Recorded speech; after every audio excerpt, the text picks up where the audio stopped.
it really kind of tripped me out. I mean, I couldn't remember when it was 50 cents. Now, I don't expect it to still be 50 cents for a taco, okay? I remember it was 89 cents or something like that, 99 cents. When did it triple in this bitch? Damn, I mean, at that point, I don't even feel like I'm getting a deal. If I'm, look, some of y'all are still buying these, fast food places at these exorbitant prices. I remember not that long ago, quite some time ago. Again, I don't be doing these little cravings that often, but I went by McDonald's. I said, fuck it, let me just grab something, And I went by the McDonald's and I was like, man, these value menus, it's like 12, 14, 15 bucks. I mean, these is restaurant prices. I'd rather go sit literally, I stay in the area where there's restaurants galore. You can just go walk out to them. I love that. And I mean, you can really just go, you don't have to sit down because then you don't have to pay tip. You can just go get it to go. Go walk over there, grab you something. 14, 15, 16, $17 is a meal. You may not get a drink you something at the crib. You know what I mean? Drink you something somewhere else or just add it on. I'm pretty sure it ain't that expensive. So what I'm saying is, anyways, I'm all off topic. That gives you all plenty of time to get in here. I'm gonna go ahead and get to this video. We're gonna talk about the realities of what these franchises are making. Again, I thought they was making super bank. Let me adjust this light. I thought they was making super bank. Don't let me spoil it for you, okay? So let's see what they're talking about.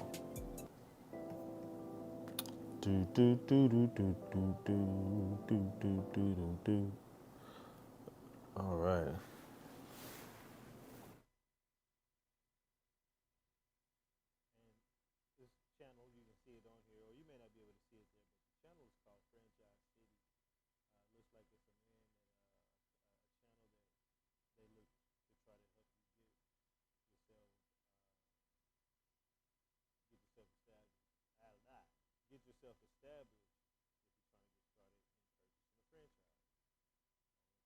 After watching this video, but you might, because he does talk about some good stuff. But we'll go. Do franchises actually make? And why is this information so impossible to find? We're going to take a look at 5 of the biggest names in food today and how much owners are actually making. We're also going to compare the food franchise earnings with other popular industries like beauty, cleaning, senior care, staffing, and more. We're going to end up exploring franchises that can make as much or more as some of the big name food franchises for an investment that is 10 times less. Today on Franchise City.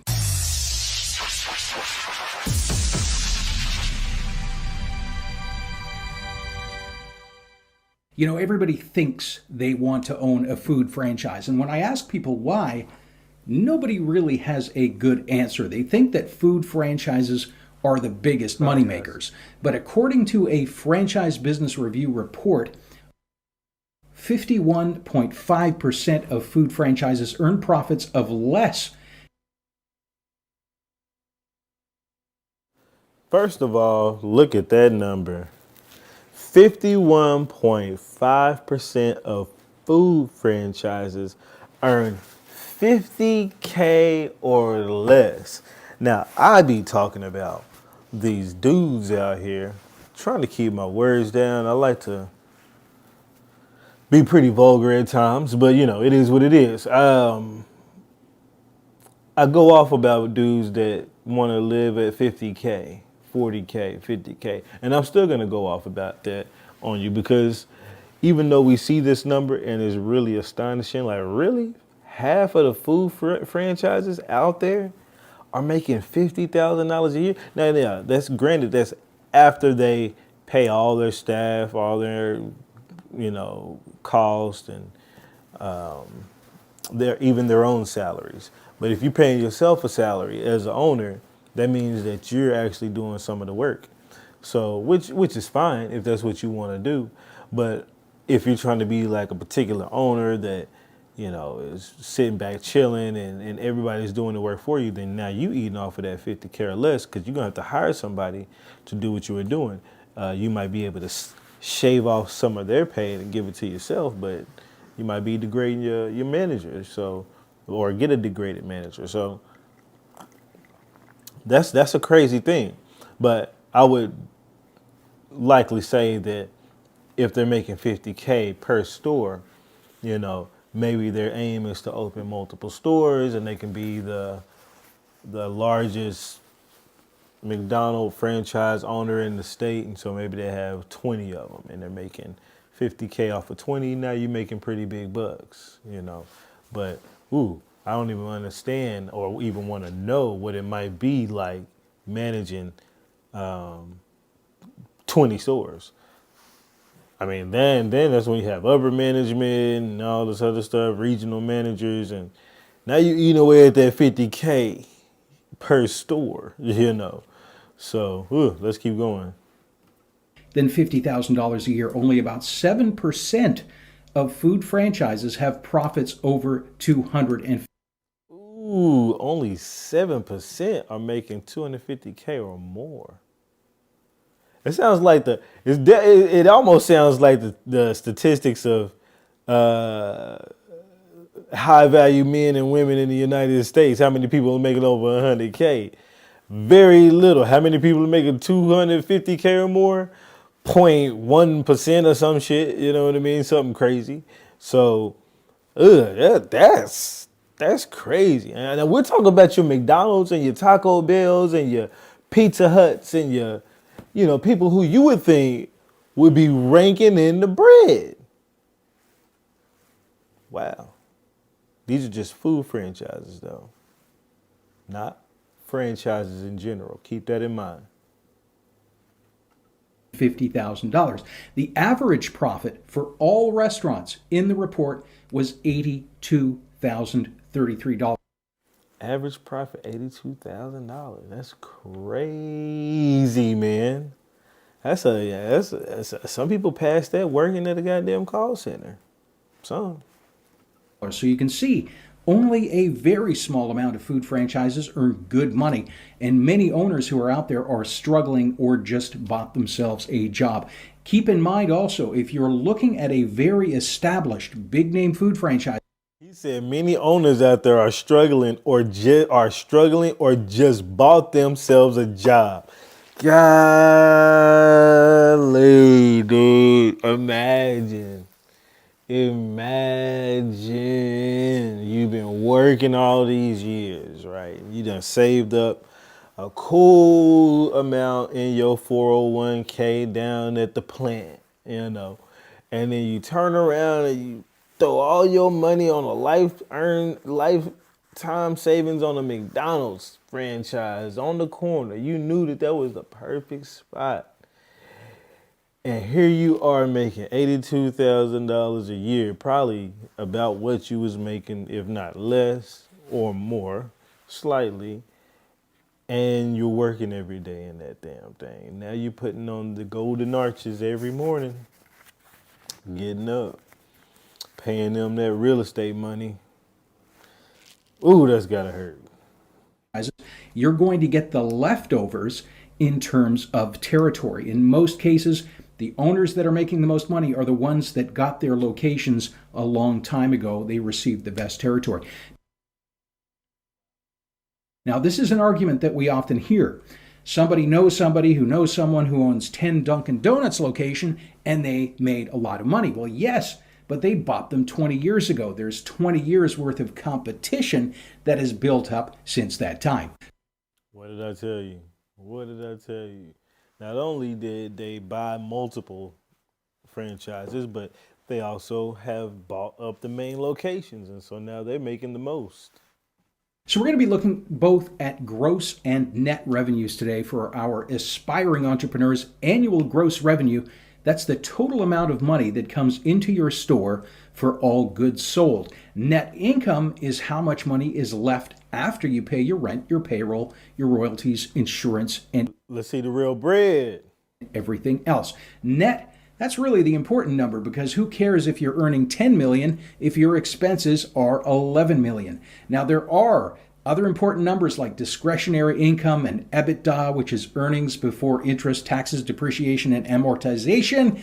We're going to cover those in a future video today. We're going to keep it simple. The single highest grossing food franchise on the QSR 50 is Chick-fil-A. Chick-fil-A, an average store, generates $4.16 million a year, and your investment to get into a Chick-fil-A is only $10,000. But Chick-fil-A has a very different franchise model than other franchises. Owners do not receive a traditional revenue split. They don't have any ownership of the store. You're going to earn a solid six figures. You'll have limited risk. You'll be part of a great organization with traditional values, but you don't own the store or ever gain any equity. And now it's also very difficult to get a restaurant. Chick-fil-A receives tens of thousands of applications every single year. They typically open between 80 to 100 restaurants. Buying a Mickey D's.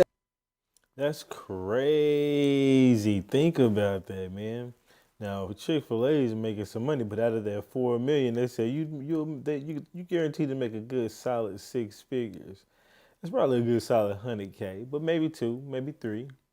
So Chick-fil-A might be worth it. I'd say at least the environment might be better than like working at a McDonald's franchise or something like that. You know, you always got to put down the Mickey D's. They've been around. People have been shitting on them forever. We might as well shit on them too. You know what I mean? But yeah, that's crazy. Sorry, y'all. I meant to shave. Whatever. Anyways, yeah.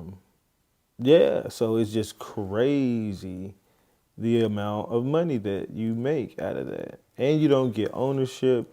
Like at this point, what I'm going to go into is you might as well go solo. You might as well start and do you. And we'll talk about the numbers of that, the ownership, the risk, XYZ later. That's going to cost you 1.2 to 2.2 million. That's not including your real estate. Now, a lot of people think that these big numbers include real estate. They absolutely do not. Man, who the hell would want to invest 1.2 to 2.2 million on a fucking Mickey D's? You got me fucked up, man. If I got that kind of bread, I'm chilling. I mean, I'm investing. Don't get me wrong. I'm investing. But not on a motherfucking Mickey D's. Dude, you can start your own little chicken shack for way cheaper than that. Oh my God. I get it, brand, well, blah, blah, blah, dude. I don't. Now, we're going to cover what the expenses actually are involved in starting a food franchise in a future video. But the single highest earning franchise in the entire McDonald's system in the USA in 2019, these were stores that were open for at least a year, grossed over $12 million. The lowest location. They're making bread, though. It's a lot of double cheeses.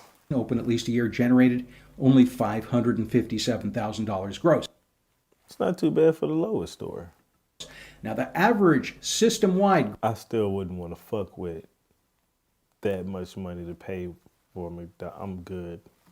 Gross revenues for stores that were open for at least a year are $2.8 million.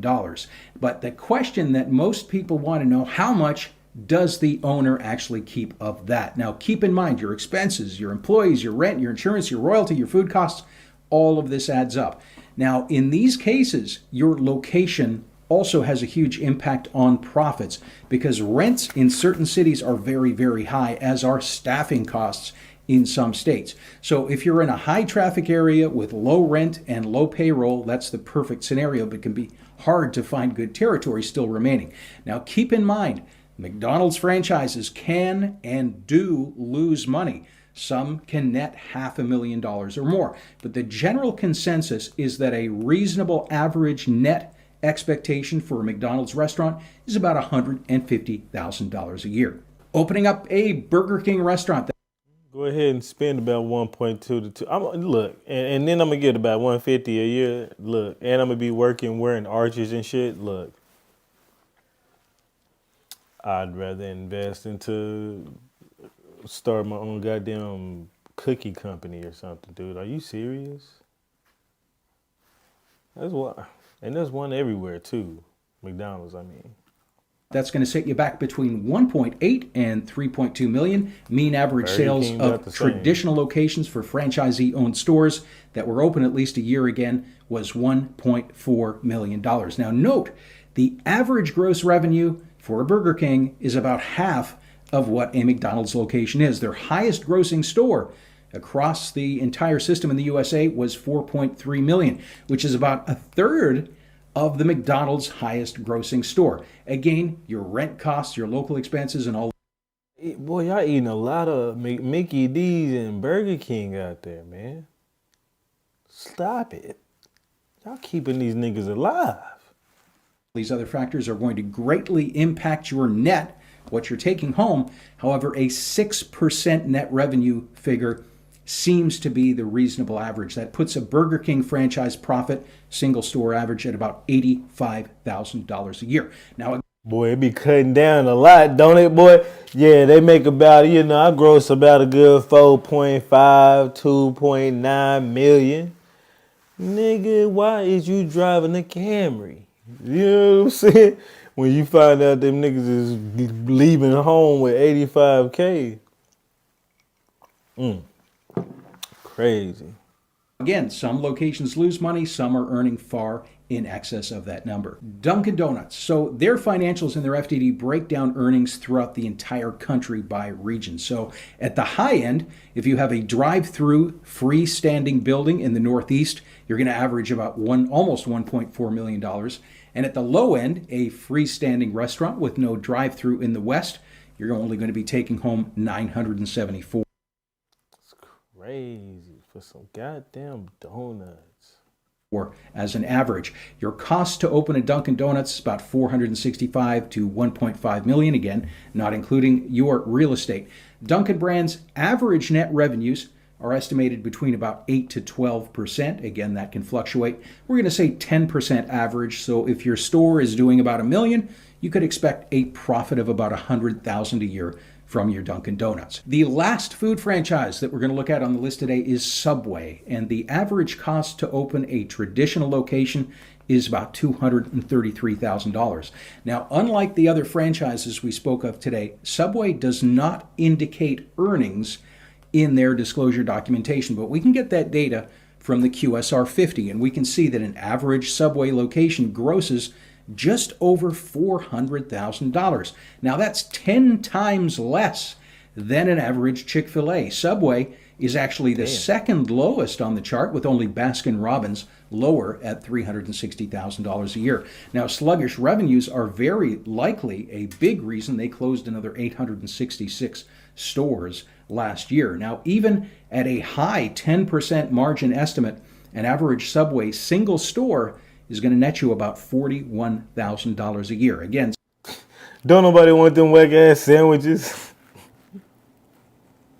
You ever look at the meat and shit behind there and it just look like a goddamn Play-Doh set full of goddamn meat sitting up under there? Like, nigga, that's bacon? I don't even eat that shit. Can I see it real quick? What the hell is this stuff, man? I guess it tastes fine. Some locations lose money, some make a lot more.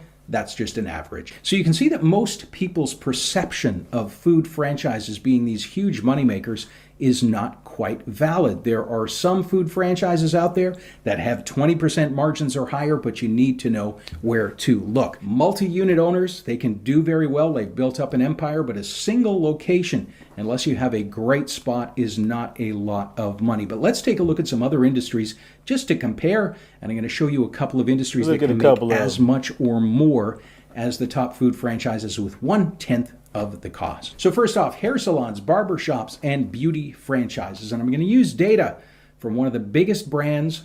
These are locations open at least 2 years. Their gross revenues averaged $371,000, expenses about $293,000, giving a yearly operating cash flow average of $77,000. Now that's not bad. And you ain't got to wear no goddamn golden arch. You ain't got to have a bunch of people to hire. You ain't got to keep bringing people in and out and going through the churn process of employees on some high school, illegal immigrant hiring ass shit, like service industry jobs can do pretty well.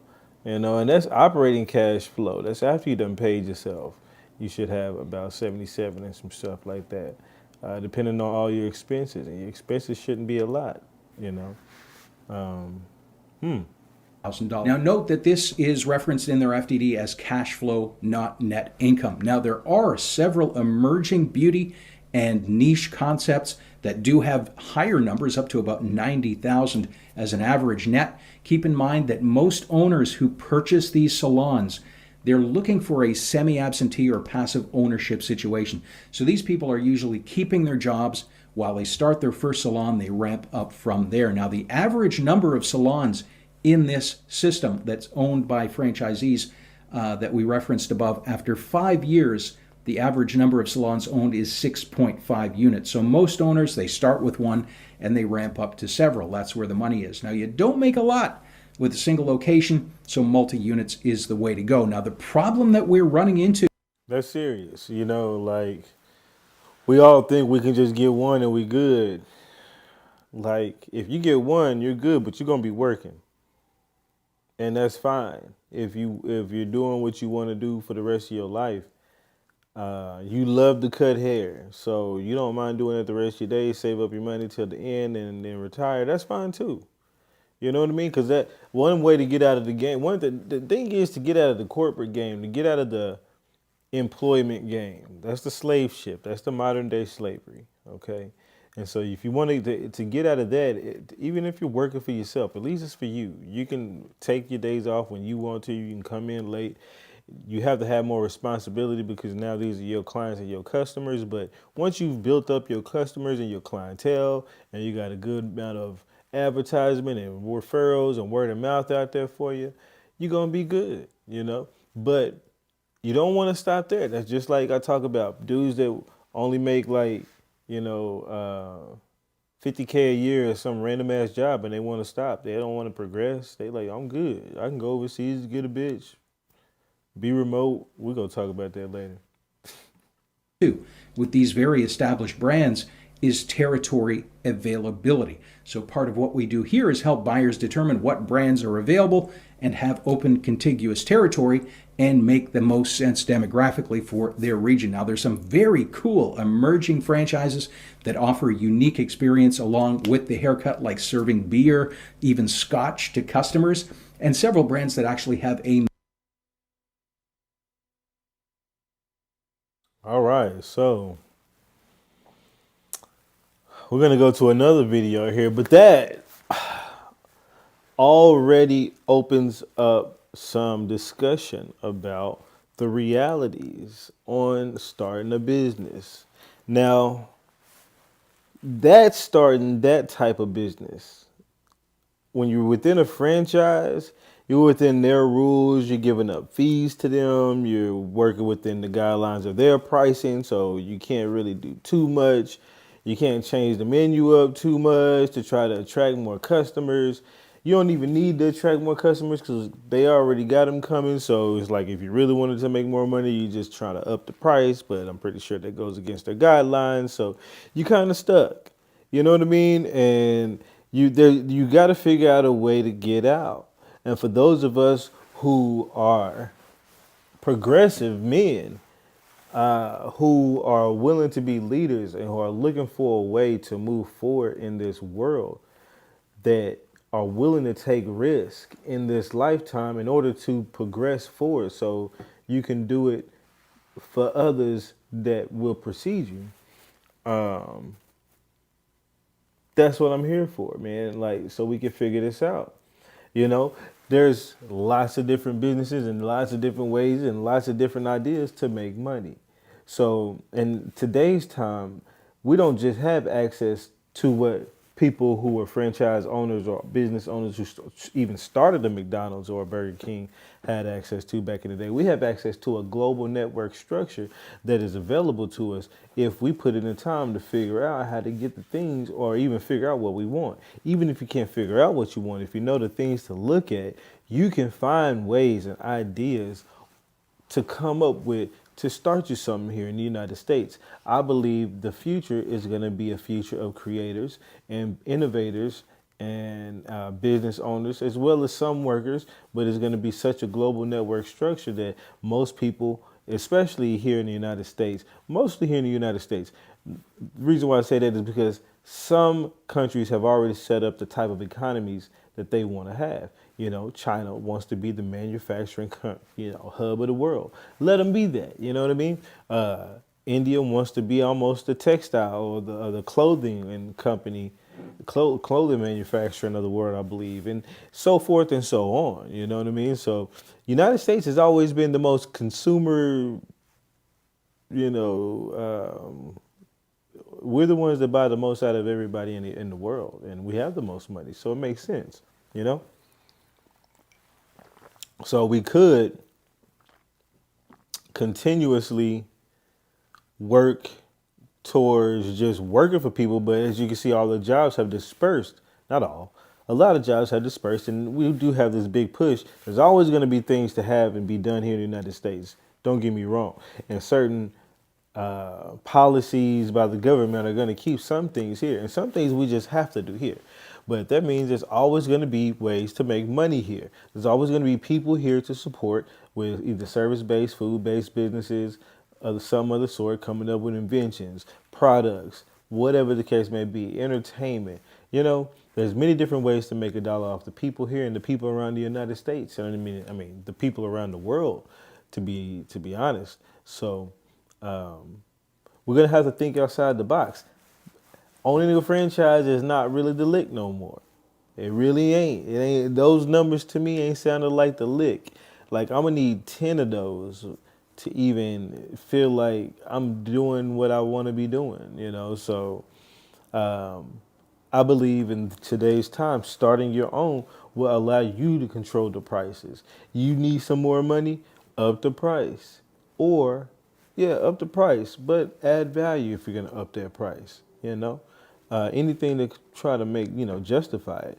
Or if you need more money, expand, get you more workers, kind of maybe get a new location, maybe, figure out a way to get more customers in, many different ways. And I want to be somebody that can help you.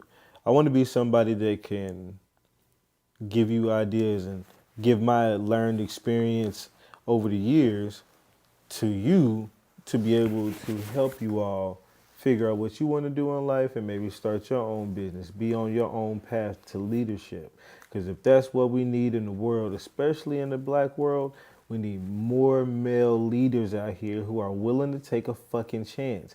You got a lot of men out here won't even take a chance on a woman, let alone a business. Look, I done had to start and fail at so many different businesses, and that means I'm going to start and fail at so many different bitches, okay? It is what it is. You take a chance and you roll with the punches.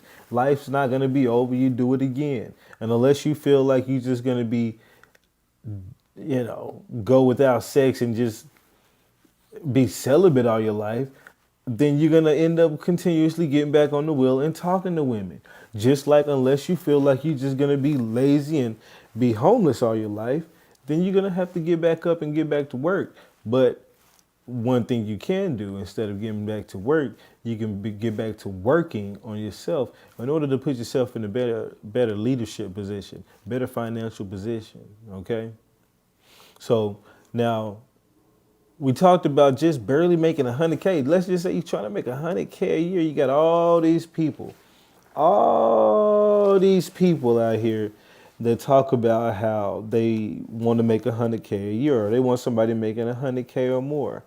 And we just barely getting your money up and your bread up and your finances and your shit up together to get one franchise is going to put you in a bind.